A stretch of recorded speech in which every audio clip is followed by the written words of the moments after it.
Welcome to the deep dive. So, you sent over Theron Q. Dumont's The Power of Concentration.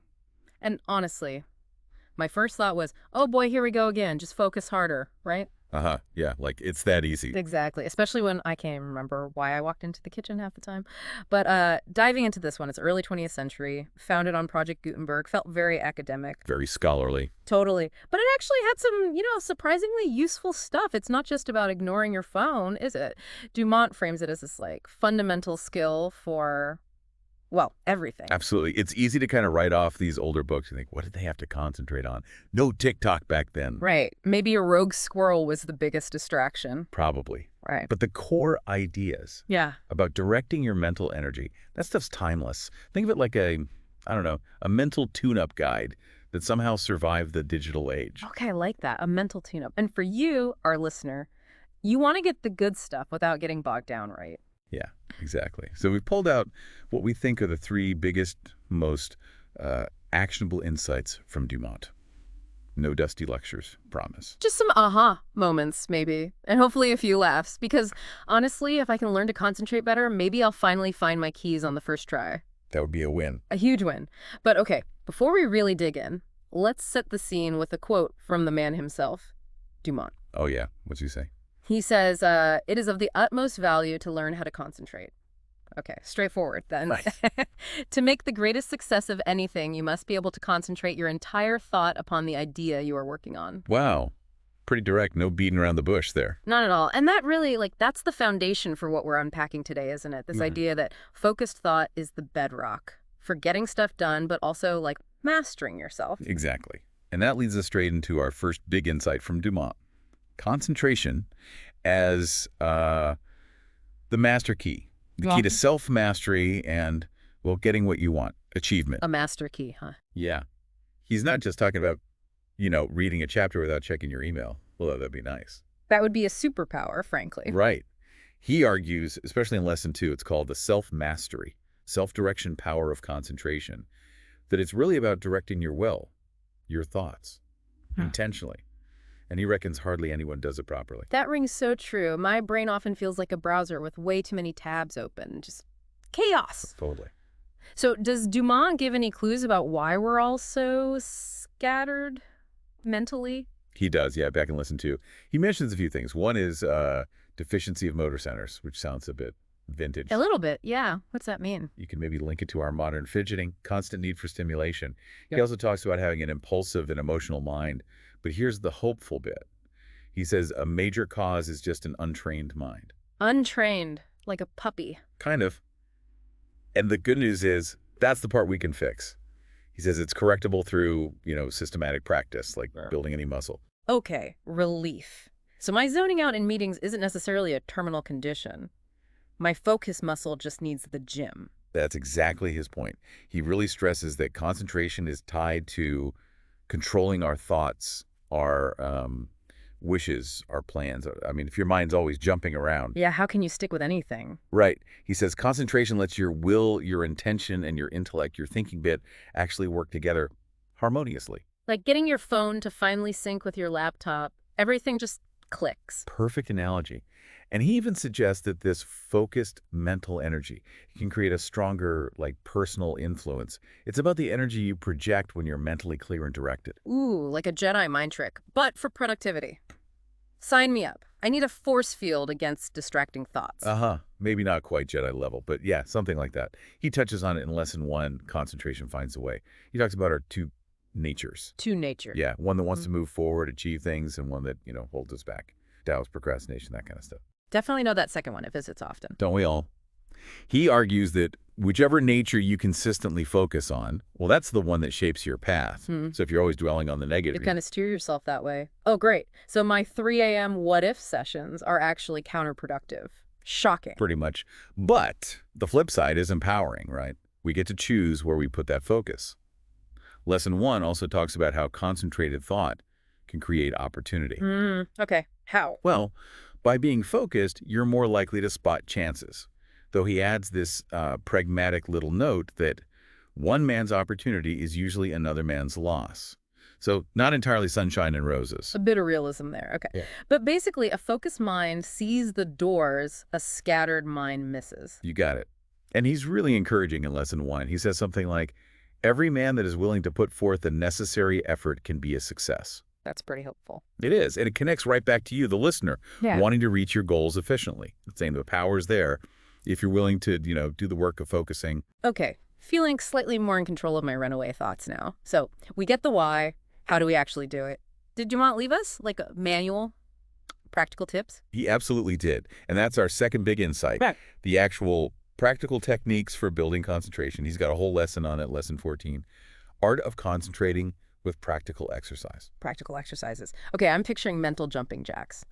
Maybe more like mental stretches. One of the first ones is super simple, but maybe not easy. Just sit still. Sit still. For how long? My internal notification system might just explode. He suggests starting with 5 minutes, just 5, and build up to 15.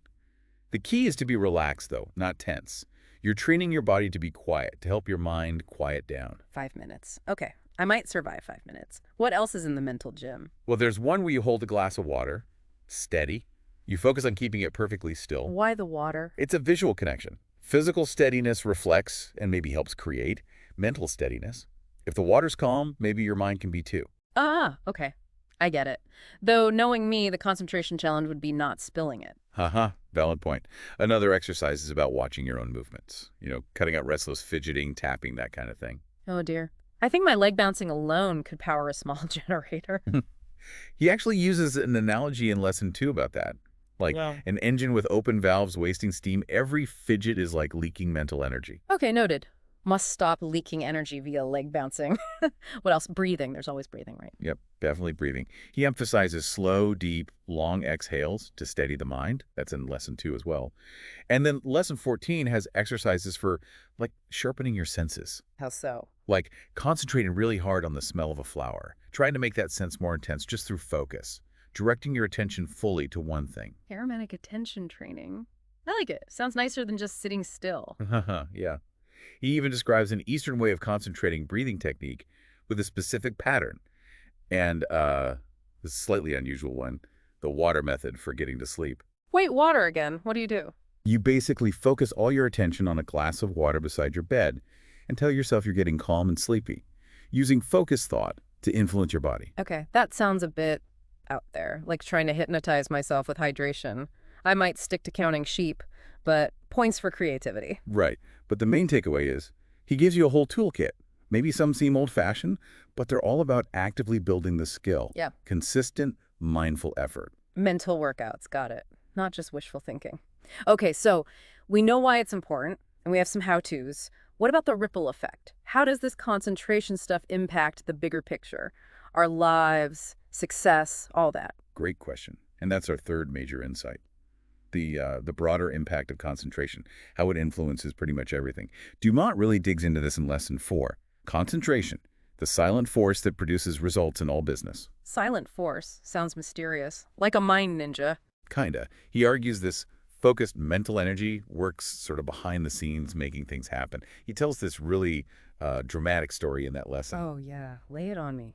It's about a prisoner who apparently died just from the fear of bleeding out, even though the actual wound was tiny. It's extreme, but it's meant to show how incredibly powerful our thoughts are. They can literally affect our physical reality. Whoa. Okay, that's intense. A serious warning for us worriers. Thoughts are potent. Message received. Definitely. Dumont then explains how positive, concentrated thought can, unlock possibilities we hadn't even seen before.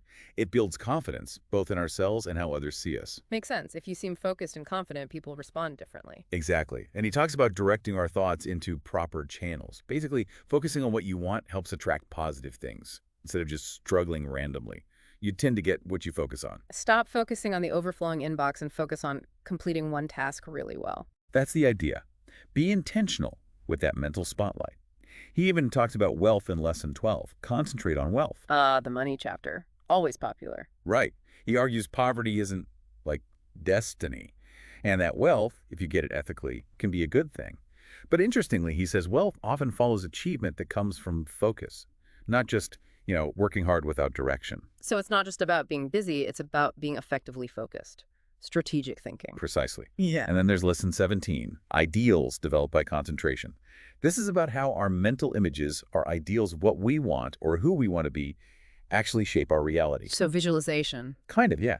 By controlling our thoughts and focusing on those positive ideals, we become, as he puts it, creators. Yeah. Architects of our own lives. Okay, if I keep picturing myself actually finishing that project I started Yeah. ages ago, that focused thought might actually help make it happen. Yeah. I can get behind that. That's the principle. Harnessing that mental image, aligning your focus and actions. He even suggests using it to break bad habits in lesson 14 again. Visualizing the new behavior, affirming it. Okay. I'm picturing myself leaping out of bed energetically instead of hitting snooze 7 times. It's a work in progress, but I'm concentrating. That's the spirit. And one last bit from lesson 8, concentration gives mental poise. A concentrated mind, he says, is a balanced, stable mind, poised, As opposed to. as opposed to involuntarily concentrating on worries. The anxiety spiral that just drains you. It's the opposite of helpful focus. Oh yeah, the worry spiral. Definitely been there. It's exhausting and achieves absolutely nothing. Right, so cultivated concentration leads to clarity, calm, resilience, less emotional turbulence. Okay, let's try and wrap this up. So insight 1, concentration is fundamental. The key to self-mastery, getting things done. Yep, the master key. Insight 2, it's a skill, a muscle. We can train it with actual exercises, sitting still, focusing senses, breathing. The practical how-to needs daily practice. And insight 3, this focused energy impacts everything. Our success, confidence, wealth, even overcoming habits and finding mental balance. The ripple effect. That sums it up nicely. Yeah. And it all circles back to that core question Dumont asks in lesson 13, right? You can concentrate, but will you? Putting it back on us. Exactly. He's saying, look, the potential is there in all of us, but the key ingredient is the will, the choice to actually do it, to cultivate that focus. That's really powerful. So for everyone listening, as you go about your day, maybe just think about that. You've got this power, this ability to focus inside you. What are you going to focus on? What's one tiny thing you could do today to start, flexing that concentration muscle?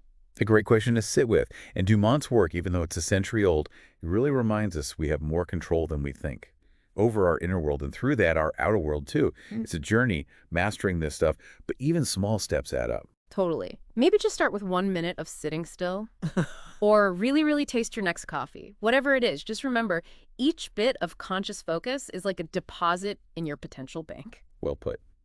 Thanks for joining us on this deep dive. If this sparks something, maybe check out the full book, The Power of Concentration. Lots more in there. For now, go forth, be focused, and maybe you'll find your keys.